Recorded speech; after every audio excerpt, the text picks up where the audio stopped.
Ever tracked a flight from Los Angeles to Tokyo?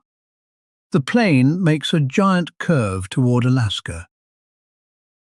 Why would any airline avoid flying straight across the Pacific Ocean? Is it fear? Is it a mistake? Your first guess might be safety. The Pacific is the largest, deepest ocean on Earth. If a plane has a problem out there, there's nowhere to land for thousands of miles. Pilots do prefer routes with airports along the way. Nobody wants an emergency over open water. But safety isn't the real reason for that giant curve. The real reason is much simpler. Money and time. An airline is a business, and every minute of flight burns expensive fuel. The fastest route is almost always the straightest line. And here's the twist. That curve is the straight line. The problem is your map. Flat maps lie to you. Our planet is a sphere.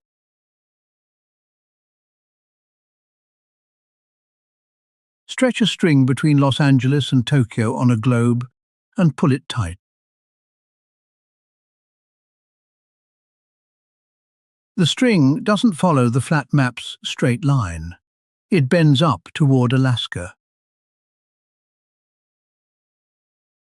This is called a great circle route, the true shortest path between 2 points on a sphere. So that Alaskan detour actually saves hundreds of miles compared to the line on your map. And there's more. The Earth isn't even a perfect sphere. It bulges at the equator.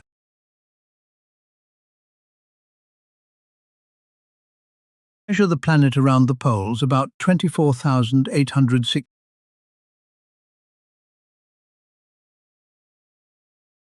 Measure it around the equator, 40 miles more. The Earth is slightly fat in the middle. Why? Because our planet spins. At the equator, the ground moves about 1,000 miles per hour. That spin pushes the middle of the planet outward, like a merry-go-round, throwing riders to the sides. So routes near the equator are literally longer. Curving toward the poles cuts the distance even more. But distance isn't everything. There are also rivers in the sky.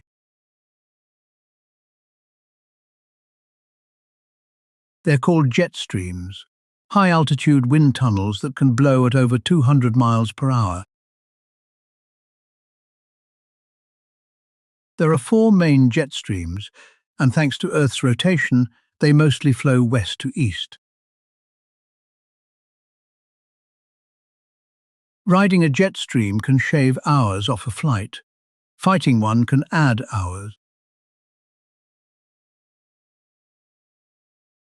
So flight planners chase these winds, bending routes to catch a tailwind or dodge a headwind.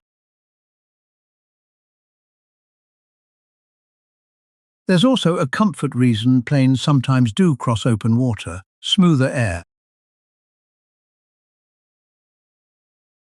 Most turbulence comes from hot air rising off the ground. Water spreads heat more evenly.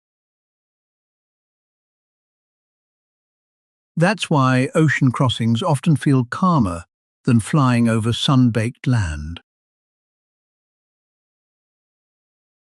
But jet streams have a dark side: clear air turbulence, invisible, sudden, and almost impossible to predict.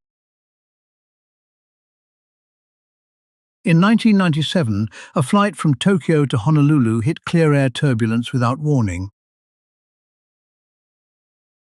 The plane suddenly dropped, throwing unbuckled passengers from their seats. The pilots recovered control,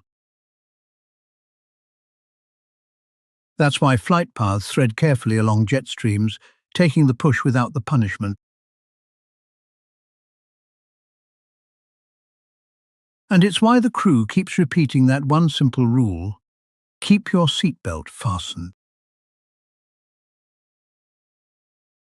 Storms matter too. Thunderclouds can tower over 60,000 feet, higher than any airliner can climb.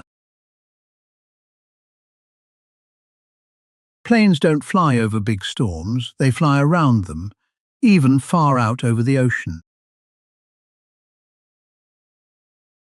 Of course, planes do cross the Pacific every day. People have to get to Australia somehow. But when you see that strange curve on the flight map, now you know the truth. It's not fear, it's geometry, physics and wind, all working to get you there faster. Did this surprise you? Tell us in the comments. Share it with a friend who loves flying, and subscribe.